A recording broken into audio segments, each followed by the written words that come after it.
దుర్మార్గమైనటువంటి రాజకీయాలు చేశారు. ఇవాళ మేము ప్రభుత్వంలో ఉన్నామో లేదో మాకు అర్థం కానటువంటి పరిస్థితి.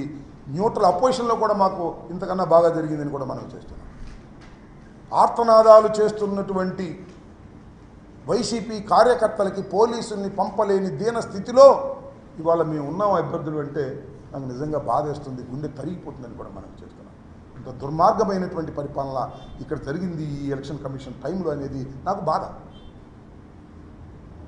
సిఐ ఎత్తడు, డిఎస్పీ ఎత్తడు, ఎస్పీ ఎత్తాడు. ఎస్పీ గారు పాపం మాట్లాడుతూ ఉన్నాడు, పంపిస్తున్నాను అంటున్నాడు, 5 నిమిషాలు వెళ్తానంటున్నారు, 5 కాదు గంట అయినా కూడా రీచ్ కానటువంటి పరిస్థితి. ఇంత దుర్మార్గమైనటువంటి పరిస్థితులు వాళ్ళకి కలగటం చాలా శోచనీయమైనటువంటి బాధాకరమైనటువంటి అంశం అని కూడా ఈ సందర్భంగా నేను మనవి చేస్తూ, ఇది నేను మళ్ళా ఎలక్షన్ కమిషన్ నిన్న ఒక స్టేట్మెంట్ ఇచ్చారు, నో రీపోలింగ్ అని. నేను again I'm asking election commission through media, Dammalapadu, Narnipadu, Cheemalamarri already నేను అప్లై చేశాను. వెబ్ కెమెరాస్ పెట్టారు. ఎలక్షన్స్లో వెబ్ కెమెరాస్ ఎందుకు పెడతారు? అక్కడ సరిగ్గా ఎవడ ఓటు వాడు వేసుకున్నాడా లేదా అని దానిలో చూస్తారు. అది చూసి ఎవడ ఓటు వాడు వేసుకోలేదు కూడా రీపోలింగ్ పెట్టాలి కదా. ఎందుకు పెట్టింది? I request the election commission of Andhra Pradesh, please verify the web cameras and give the decision. Don't take మేము ఈ రీపోలింగ్ పెట్టము అనేది ప్రజాస్వామ్యంలో కరెక్ట్ కాదు. మా విన్నపాలు తీసుకోండి, తీసుకొని పరిశీలించండి. పోలింగ్ ఆఫీసర్స్ కూడా కొల్యూడైపోయారు కొన్ని చోట్ల పోలీసులతో పాటు. డబ్బులు ఇచ్చారో, బెదిరిపోయారో, భయపడ్డారో, వాళ్ళు చెప్పినట్టు విన్నారు, వాళ్ళు రాయలేదు పుస్తకంలో. అది కాదు ప్రధానమైంది. You see the web cameras. Web కెమెరాలో చూసి ఎవడి ఓటు వాడు వేసుకుంటే మాకేం అభ్యంతరం లేదు. అందరి ఓటు ఒకడే నొక్కుతుంటే దాన్ని మీరు ఎలా లేవ చేస్తారు? వెబ్ కెమెరాలు పెట్టింది ఎందుకు? దయచేసి I request the election commission, go through the web cameras. మేము ఎక్కడైతే మేము కంప్లైంట్ ఇచ్చామో అవి ఒక్కసారి వెబ్ కెమెరా చూడండి. చూసి దానిలో తప్పు జరిగిందని స్పష్టంగా కనిపిస్తే రీపోల్ చేయాల్సినటువంటి బాధ్యత ఉంది ప్రజాస్వామ్యం ఇదని కూడా ఈ సందర్భంగా నేను మనవి చేస్తున్నా. కాబట్టి దమ్మాలపాడు 253, 254, నారినపాడు 236, 237, చీమలమర్రి 197, 198. ఈ 6 బూత్స్లో I'm requesting, I'm demanding the election commission to go for a repolling in a short time.